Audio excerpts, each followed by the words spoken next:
여러분 안녕하십니까? 11월 3일 JCN 모닝뉴스입니다. 민선 8기 울산시가 울산여성가족개발원과 울산사회서비스원 통합에 이어서 공공기관 추가 통폐합에 나설 예정입니다. 중복 업무와 예산 절감을 위해 공공기관 6곳을 3곳으로 통폐합하는 방안을 추진할 전망인데요. 여기에 대한 우려의 시선도 있습니다. 김영환 기자의 보도입니다. 민선 8기 울산시가 대대적인 산하 공공기관 통폐합에 나설 전망입니다.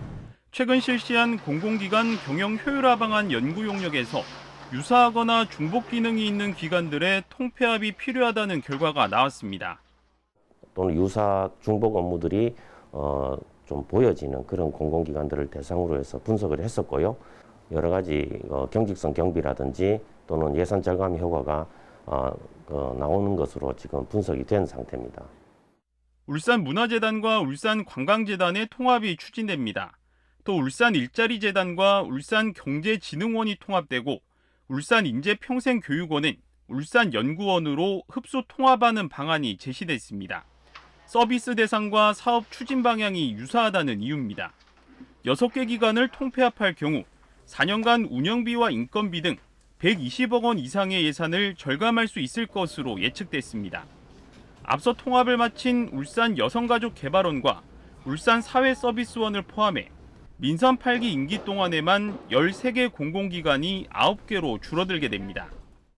당연히 그 소속돼 있는 공공기관의 근무하시는 분들에 대해서는 이 고용 승계 부분에 있어서 최우선적으로 저희들이 고려하고 있고, 하지만 공공기관 통합에 대한 우려의 시선도 있습니다.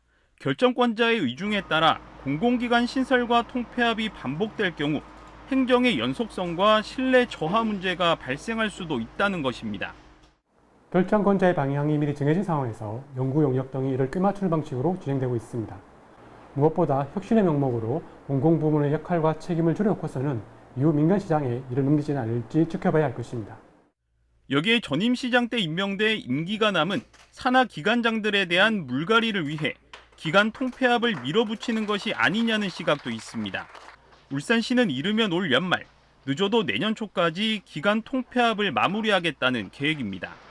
JCN 뉴스 김용환입니다.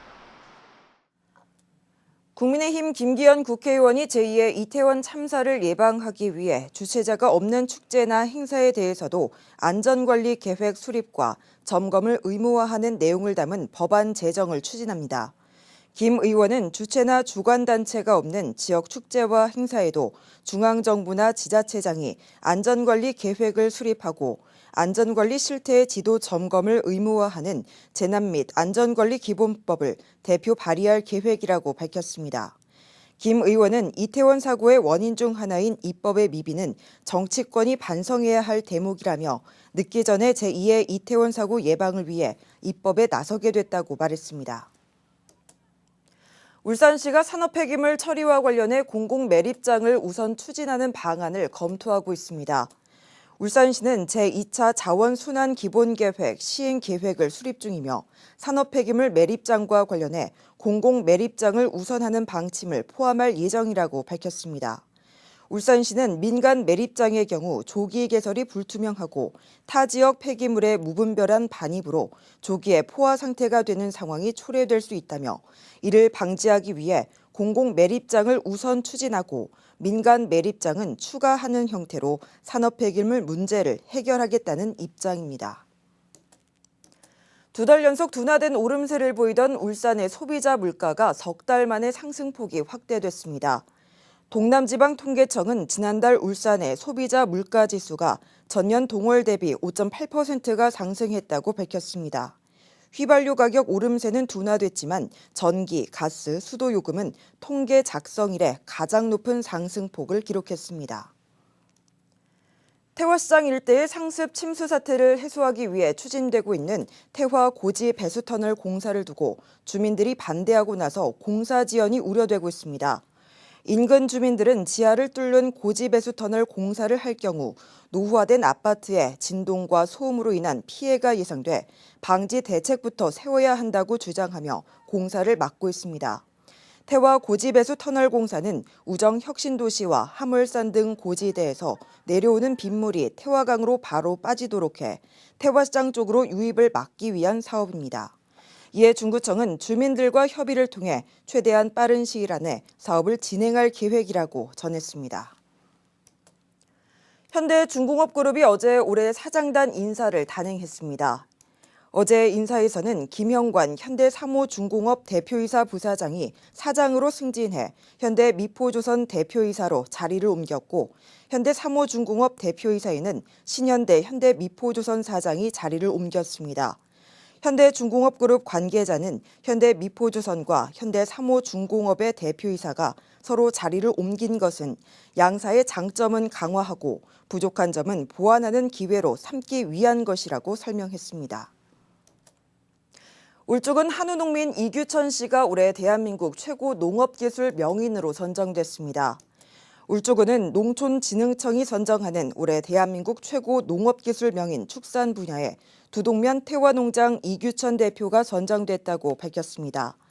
이규천 명인은 영농 경력 30년의 한우 사육 전문가로 2014년 전국 한우능력 평가대회에서 대상을 받았으며 자체 개발한 발효 사료를 특허 출원하고 한우 품질 개선을 위한 기술을 다른 농가에 보급하는 일에 힘쓰고 있습니다. 농촌진흥청은 다음 달 대한민국 최고 농업기술 명인에게 명인패와 상금 500만 원 등을 수여할 예정입니다.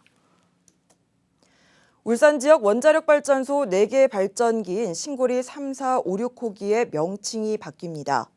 한국수력원자력 세울원자력본부는 신고리 3, 4, 5, 6호기의 이름을 발전본부 명칭과 동일하게 세울 1, 2, 3, 4호기로 변경한다고 밝혔습니다. 다만 신고리 1, 2호기는 부산 기장군 고리 원자력 발전소에 위치해 기존 이름대로 유지됩니다.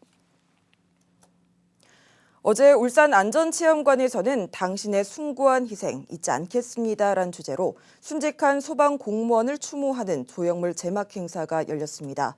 시민을 구하기 위해서 자신을 희생했던 9명의 영웅들. 김나래 기자가 그 현장에 다녀왔습니다. 거대한 불길, 언제 무너질지 모르는 화재 현장. 건물 안에 사람이 있다는 말에 중부소방서 구조대 소속 노명래 소방관은 불길로 뛰어들었습니다. 하지만 갑자기 커진 불길은 소방관을 덮쳤고 온 몸에 화상을 입어 병원으로 옮겨졌지만 끝내 현장으로 돌아오지 못했습니다. 울산 소방서 설치 이후 올해까지 시민들을 구하기 위해 뜨거운 불과 위험한 상황에 맞서 싸우며 자신을 희생한 9명의 소방관. 꿈을 마치지 못한 채 많은 생명을 살리고 떠난 이들을 기리는 추모 조형물 제막 행사가 북구 안전체험관에서 열렸습니다. 시민의 안전을 지키다가 순직하신 분들의 헌신과 희생을 기억하며 고인의 명복을 다시 한번 빕니다. 고 노명래 소방관의 어머니는 떨리는 목소리로 아들에 대한 마음을 읽어 내려갑니다. 아직도 아들의 목소리가 생생하고 비통한 마음을 감출 길이 없습니다. 영원히 잊혀지지 않을 그날의 아픔을 헛되이 하지 않고. 헌화 후 유족들은 추모비에 새겨진 그들의 얼굴을 보며 애써 참아왔던 눈물을 터뜨립니다.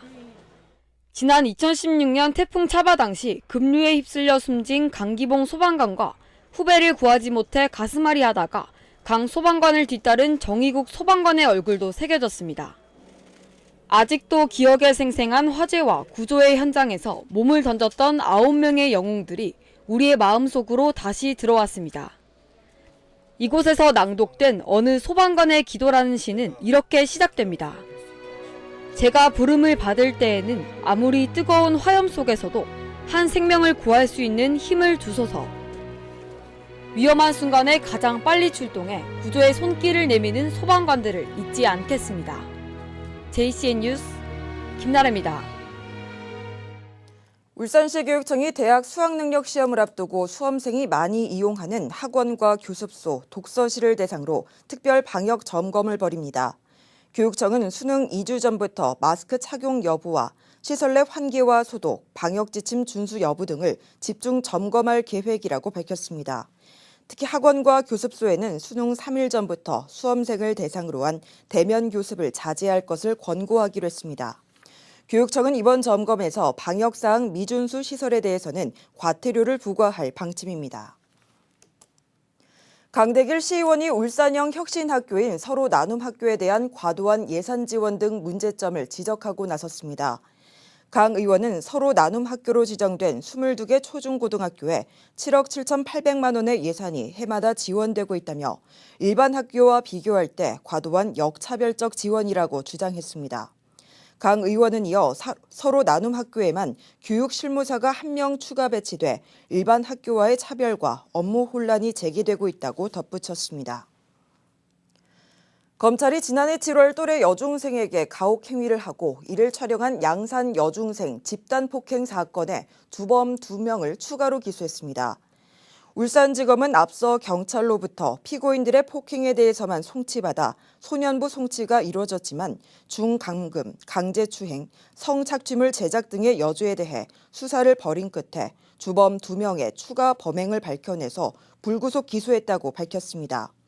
피해자에게는 학자금과 생계비 등을 지원하고 디지털 성범죄 피해자 지원센터에 성착취물 영상 유포 모니터링과 삭제 지원을 의뢰했다고 덧붙였습니다. 가출 청소년에 대한 성매매 알선 방조 등의 혐의를 받는 조폭에게 실형이 선고됐습니다. 울산지법 박현배 부장판사는 아동 청소년의 성보호에 관한 법률 위반 등의 혐의로 재판에 넘겨진 20대 A씨에게 징역 2년 6개월을 선고했습니다. 폭력 조직의 일원인 A씨는 조건 만남을 하게 될 가출 청소년에게 거처를 제공하는 등 성매매 알선 영업을 방조한 데 이어 길거리에서 시비가 붙은 행인을 폭행해서 전치 3주의 상해를 입히고 경찰관도 폭행하는 등의 혐의를 받고 있습니다. 울산시 교육청이 난치병을 앓으며 경제적 어려움을 겪고 있는 학생들을 위해서 치료비를 지원하기로 했습니다. 치료비 지원 난치병은 암 또는 중증 심혈관계와 뇌혈관계 질환으로 장기 치료와 요양이 필요한 질환과 희귀질환관리법 제2조 1호에 해당하는 희귀질환 대상입니다. 지원 금액은 올 1월부터 10월까지 본인이 부담한 치료비이며 소속 학교와 유치원에 서류를 제출하면 지원위원회 심사를 거쳐서 지급됩니다. 북구 CCTV 통합관제센터 관제원의 집중 모니터링으로 실종 신고됐던 지적장애 여고생이 가족의 품으로 무사히 돌아갔습니다. 북구 CCTV 통합관제센터에 따르면 지난달 31일 밤 11시쯤 북부경찰서 실종형사팀으로부터 북구 천곡동의 한 상가 부근에서 지적장애 여고생이 실종됐다며 협조 요청을 받았습니다.